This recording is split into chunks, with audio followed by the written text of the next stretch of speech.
Hi, this is Janice from Center Fit Personal Training. And if you are someone who suffers from back pain, hip pain, and you are over it, this video is for you. The biggest thing that, and I'm sure you've heard this, is it's all about core stability. Now, what exactly is core stability? Well, core stability is your body's ability to maintain pressure in your core, and it's your ability to do that naturally and comfortably and while you breathe and while you move, so that you can do all of your ordinary daily movements without pain. So we are going to start with a couple mobility type warm-up exercises. This is just to get the joints moving, the blood flowing, but most importantly, so that you can start to connect with your spine and your hips. So the first thing that we're going to start with is a hip opener. Okay, I want you to hinge at your hips.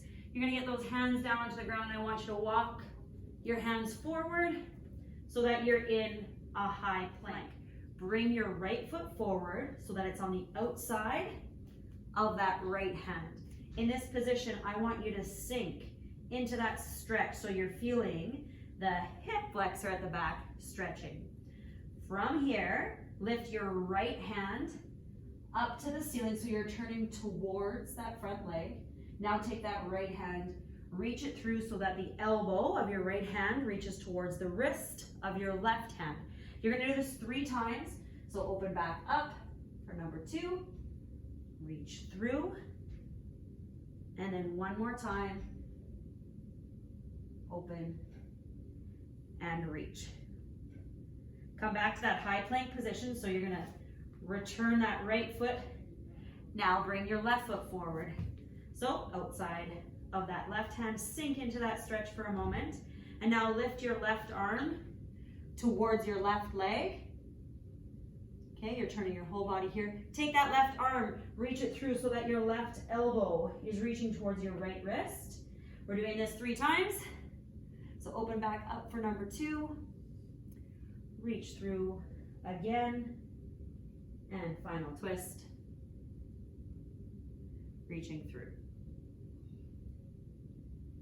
As you finish this, come back to that high plank, and you're going to hinge at your hips, walk those hands back in towards your feet so that you can get a little bit of a hamstring stretch here, hang out for a second, and then you're going to stand all the way back up. We're going to move to a standing hip CAR. So CARs stands for controlled articular rotations. So we're really looking at moving this joint as much as we can, but with control. So find something to hang on to. This can be a counter, it can be a wall. I want you standing up nice and tall. So core is engaged. You're going to lift that right leg straight up. So knee comes straight up in front of you. Okay, torso is right on top of that supporting leg. You're going to open up that knee as far as you can without letting anything shift through your hips. Now, try to keep that knee in the exact same spot as it is in, and you're going to rotate. Okay, I'm rotating from my hip to try to bring my ankle up as high as I can. It's not going to go very far, but from here to continue to circle that knee around until you're in hip extension. So again, nothing should move through your torso, so your leg won't be very high behind you. You're in your hip extension here, and we're going to reverse that. So now I'm going to lead with my knee, core is tight, nothing moves through my torso.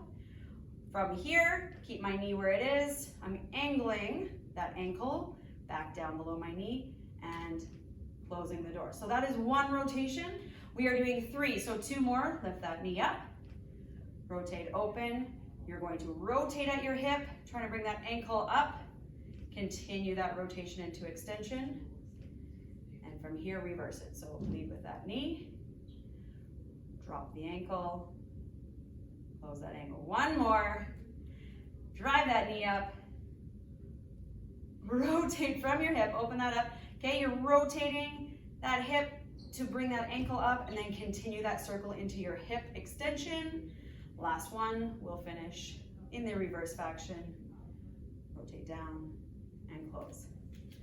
3 times on that other leg. So again, core is engaged, torso's on top of that supporting leg. You're gonna now drive your left knee up, open, wide, okay, rotating from your hip. So I'm rotating my hip, I'm trying to bring my ankle up in line with my knee, but notice my knee didn't change positions. Continue to circle that around, so now I'm in my hip extension.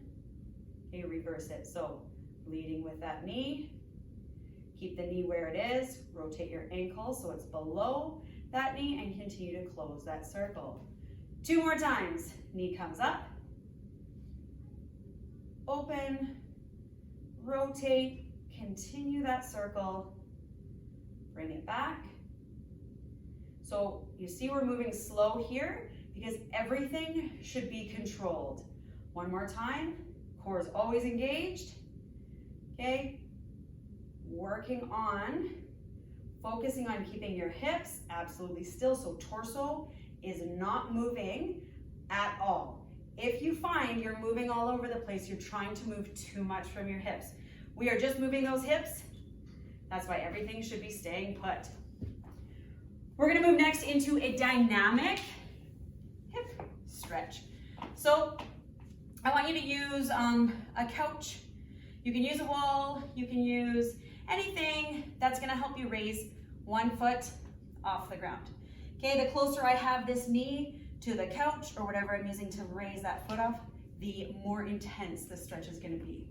I wanna get into a half kneel, so I wanna get my left foot on the ground. A lot of you may have to use your hands to help get into that position.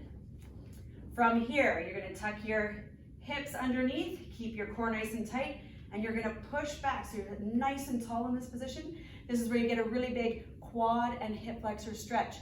It's dynamic, so you're gonna move out of the stretch and then up tall again to get back into the stretch. We are doing this 5 times.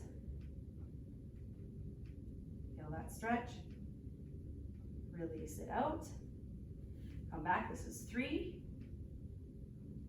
We're gonna do it 2 more times. 4. Okay, you're keeping that tailbone tucked under. Last one, ribs are short, so ribs are down towards your hips for 5. Okay, we'll switch sides. So now you're gonna get that left foot up.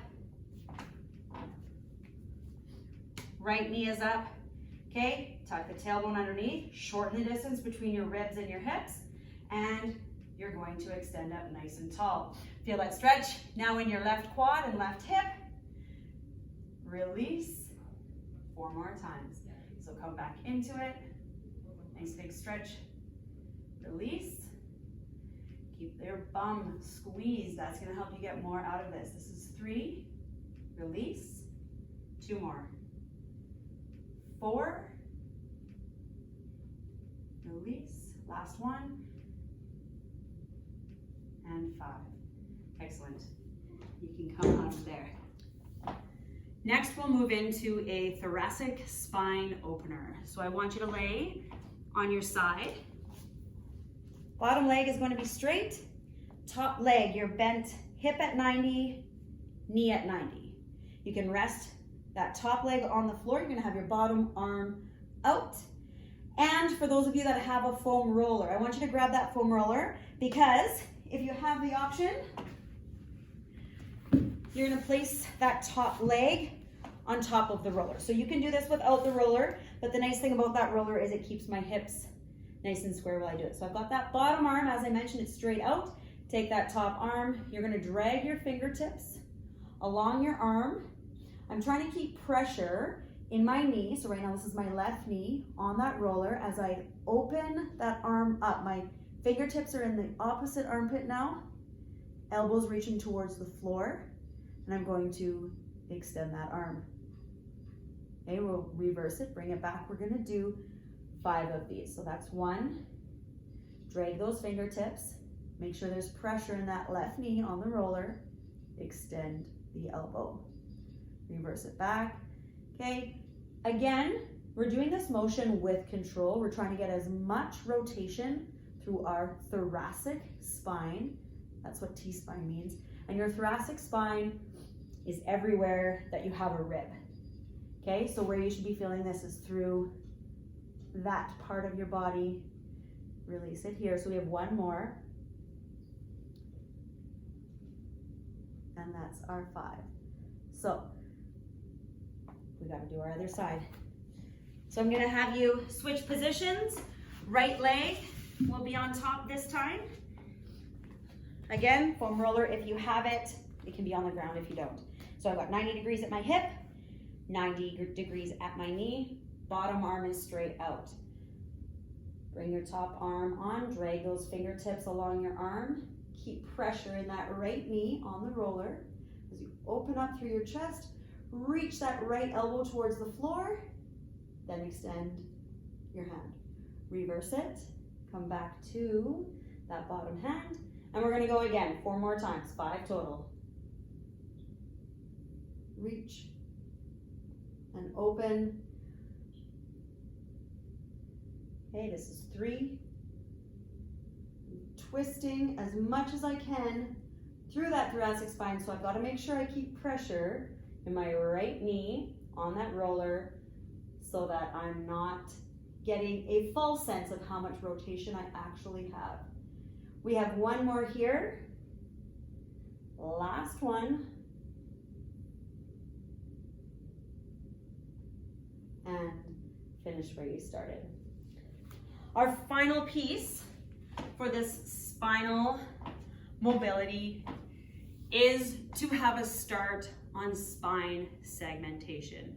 Now, this is going to be key. This is going to help you know exactly where your spine is. So to start the process, I'm going to have you on all 4s. This is your quadruped position. So from here, a lot of you are familiar with cat and camel. Okay, so cat, you're here, arching that back up as much as you can, and then camel, you're extending through that spine. So I'm sure most of you can do that. We'll do 1 more of these just to make sure your spine can move. And if you pass this test and your spine moves, you're ready for the next level. So we are going to segment our spine into 2 places. So from here, from my neutral spine, what's going to happen is I'm going to keep my upper spine absolutely still while I try to make that cat or that flexion in my spine just at the bottom. Can you see how the bottom part of my spine has rounded, but the upper spine is just in place? So now from here, I'm going to continue to flex that spine, rounding the top part of my spine. I want you to release this in the same direction. So everything is curved. We're going to release first the bottom part of the spine. As you notice, the upper part of my spine is still rounded. Then I'm going to release the upper part. So we're going to do that 1 more time. So start at the bottom. We get bottom flexion. Then we do the top of the spine, top flexion. Now we're going to release from the bottom and release the top. Moving in the other direction, now I want you to flex from the top. So I'm flexing just my upper spine. You can see that the bottom part of my spine is still flat. And then I'm going to flex that spine. I'm going to release it from head down as well, so everything's rounded. I start to release the upper spine, then I release the lower spine. So 1 more time, upper first, then lower. Release the upper, release the lower. This is just your introduction. We're only working in these 2 segments. Over time, you're going to increase that. You're going to work at 3 segments to 4 till the point that you can move 1 vertebrae at a time. That's really going to improve the health of your spine as well as your ability to move everywhere in space and be totally aware of where you are when you're doing it.